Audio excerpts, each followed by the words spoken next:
Sir Johnny from Isabela. Yes. Ito yung data natin. Press ako ng pedal. I'm 97% sa pedal. Hindi kami makaalis. Umugong ang makina. Hindi umaangat ang rail oil pressure. Ayaw bumomba. Ayaw mag-shift. Then ayaw din mag-move ng manifold absolute pressure sensor. Ito yung mga issue ng low power. Ngayon, masyadong mababa yung kanyang look. Ang rail pressure control valve 14% on idle. So masyado yan mababa. Ayan, look, 15% mababa yan. Yung map sensor niya stagnant. Tapos ayaw mag-rise ng oil pressure up to 15 MPa. Ito yung mga issue ng low power. Kaya ayaw mag-rise yan. Yung unang cause niyan, yung ibang viscosity ng langis. Pangalawa, yung pinakamalapit, yung pagbaklas-baklas nila sa RPCB. Pag binaklas ang RPCB, magbabago yung data. Tulak niya yung sasakyan, itutulak niya yung system sa low power. Kadalasan yan, pagka ganyan ang data, tinitignan ko yun, in-inspect namin ng RPCB. Kadalasang nakikita namin nabuksan na vice grip. So i-disregard sa amin na binubuksan niyang sensor na yan kasi napakaselan yan. So meron siyang fault. Ayan, meron siyang fault. And yung fault niya is throttle position sensor. Look, nakabaon na ako. Ayan, I'm 91% sa pedal. Umuugong ako, hindi ako makalis. Umabot ako ng 3.5 bago mag-shift. Umubong na ako sa 40. O yun, nag-shift. So may abnormality. Yung torque, mababa. Okay, susolve natin yan. Ayan na yan. Hawakan mo na yan. Tol, kuhanan nyo ng inductance ha. Number 1, number 2, number 3, number 4. Inspect ang RPCB kung mayroong gasgas. Tapos ito na yung tune yung TPS. TPS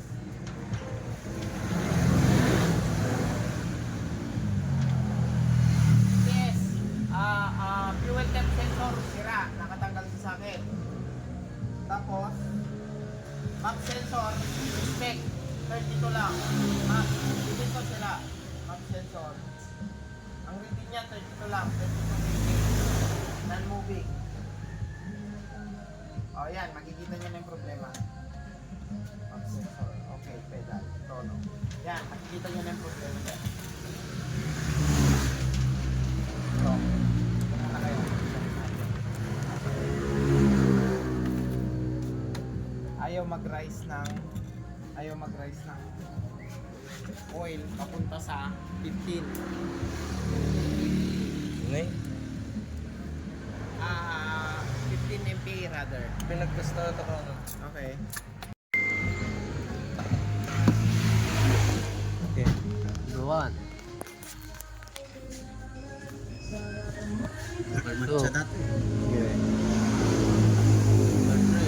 Good. Good. Walang problema sa inductance. So papunta ka na agad puntahan mo na agad yung RPCB tsaka map sensor. Number 1. Bakan mo.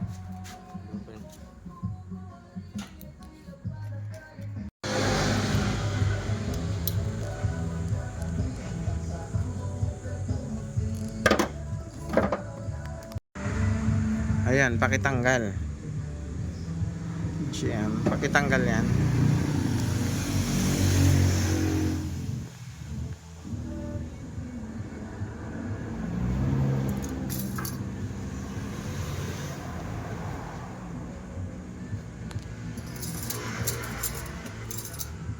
Carb cleaner. Carb cleaner. Okay. Okay.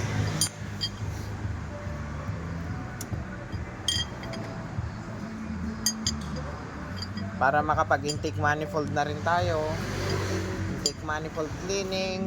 May malalim pa tayong problema yung fuel temperature sensor mo, kaya kami check engine. Tapos inspect ko rin ng timing belt, inspect ko rin mga injectors. Yung cause ng white smoke niya, alam ko na, sa injector yan, sealing yung mga yan, makikita ko na yan pagkaangat natin. Ang low power ang hinahanap natin kasi ayaw mag-rise ng oil.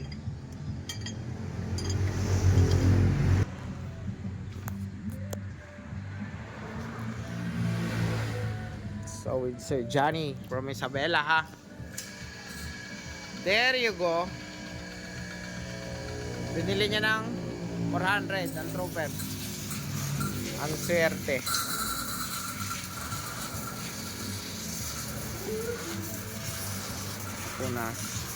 Punas. Brother, punas mo man.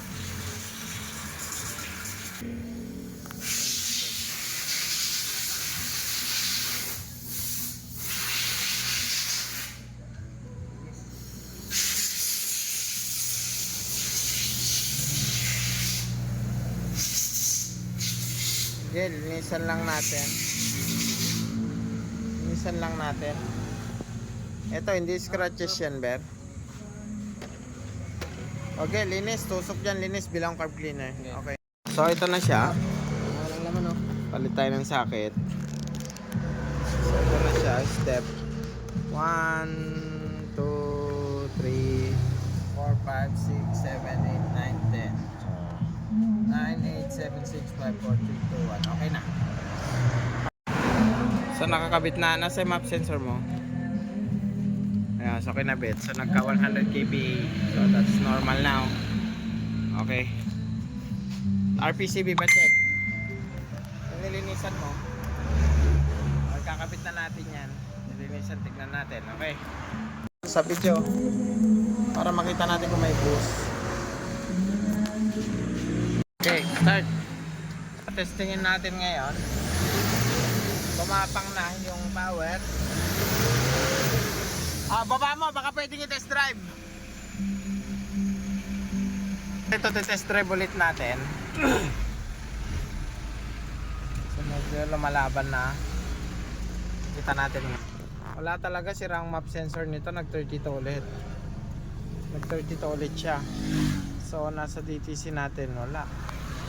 Pero failure na yan. Kasi kanina nag 100 kPa na yan eh. So fail na yan. Tatanggalan sakit nito 8. So that's 8. Ibang unit to. Kabit mo. Ito, sinalbak natin sa ibang unit. Good. Wiring. Good yan. So ang diferensya nun, okay na. Lipat nyo na.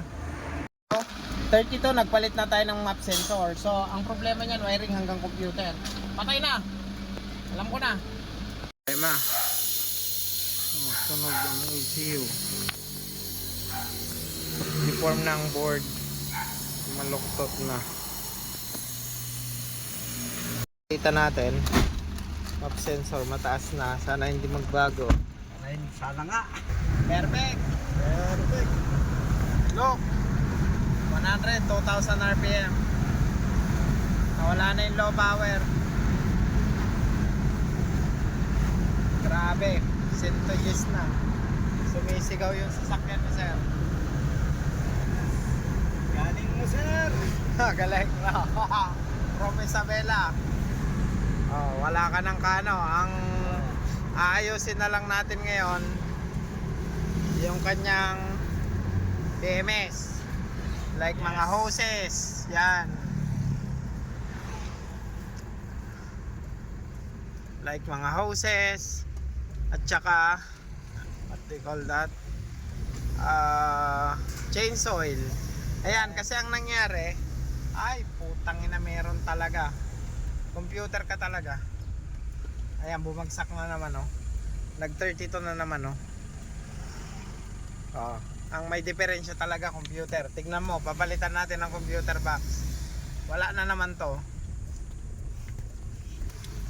Wala na yung computer mo. Diin ako. Wala na naman, oh. Nakasagad na naman ako. Computer ang diferensya, tignan mo. Papalitan natin ang computer. Hindi na magbabago yon performance. Proven na ang problema computer. Yung humahawak sa map sensor, yan. Na component niya sa ECU. Yan ang nag-fail. Kasi nagta-32 kPa yan kanina. So ngayon, walang ka-error. Kahit anong akyatan ngayon yan. Idinahit ka tanay, kurba data. Anya. Computer lakay. Sumsumyag niya. Ata di performance na. At the same time, mag-PMS tapay. So, confirm na halata di diferensyam. Aminan, nagsisinurot na aminan. So, yan ang problema. Ngayon, katibay nyo.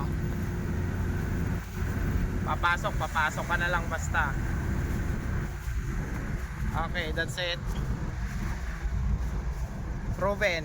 Ang may sira sa kanya ECU. Surunan na lahat, pati yung ayun oh, yung rail oil pressure nagkikinsi na tayo. Nag 190 kPa yung ano natin, yung manifold absolute. So that's performance. O ganyan natin nahanap kung paano siya i-correct. Nasa computer yung diferensya. Hindi lang porket hindi nagbibigay ng tamang data yung sensor is yung sensor ng diferensya, no. Kailangan yan ma-pinpoint hanggang doon. Hanggang doon sa pinaka cause ng issue. Okay. So na-reseal lang injectors. Ano ba na-reseal? Top cover, camshaft, oil seal, hoses. Yan, napalitan na natin yan. Na-change oil na rin bago natin palitan ng ECU. So eliminated na ang issue bago tayo nag-PMS. Bago ka mag-PMS, eliminated mo na ang issue. Normal na yan. Mamaya matutuwa na si Sir Johnny from Isabela. Alright. Katapos palitan, saglit. I-video man kay Johnny. Sige. Sige. Tiga.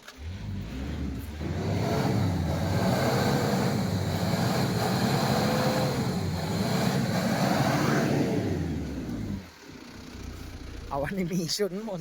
Imposible nga mati pong masata.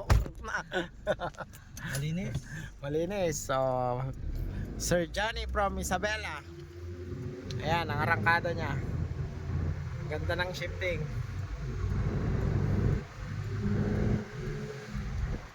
Mag-shift lot na, di ba? Sa Pigsay torque na ngamin. So, ayan na. 80 na agad isang daan agad yan. Tsaka yung power. Ramdam mo na yung power. Sanda na eh. Tansya-tansya mo sa akyatan sa Santa Fe. Ay, kung na yan. Mani-mani na niya yan. Mais-mais niya na yan. So ayan ang naging issue. Sa dami ng fault, na-check namin lahat, pati harness. Nakapag-PMS kami, na-identify yung problema. So ito na siya ngayon. Kanina medyo low power. Talagang low power kasi yung sequence sa ECU mali, hindi niya mabuo. Hindi niya mapuwersa itong mga injector na mag-feed ng fuel sa chamber. May data na kulang or may nanggugulo na data. Yun, upon knowing sa troubleshoot, ECU itself ang problema. So thank you for watching. Si Sir Johnny from Santiago Isabela, dumayo pa. So, dinayo. Approve, Sir Johnny? Approve. Perfect. Ayan. Ganda manakbo sa sakyan niya. Alright. Dati, nakatingin ka sa malayo. hindi pwedeng ipasok ng alanganin nun.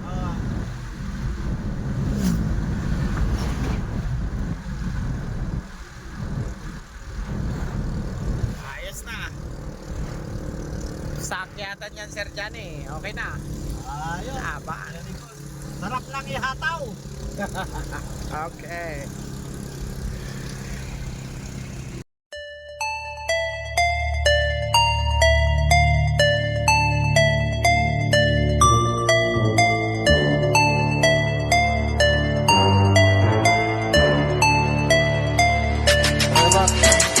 Red Star geng ini tim Koron MC berasal dari Pasaman Timur Panci. Buat barisan para pembenci, lu mau maki-maki kami tetap happy. Cepat shotgun, rimaku keras lebih dari batu. Cepat kalian lari pelarian, kasar pahit lagu ini lebih ampedu. Tak usah maki-maki, ini hanya perasaan rapper sakit hati hama semua para pembenci. So what? So why you hate me? Oh, talk about me. Oh, fuck you hater. Hey, fucking hater. It's me, Irfan Trickware. Kosa kataku lebih rumit dari teka-teki. Hertes ku anggap orang stres.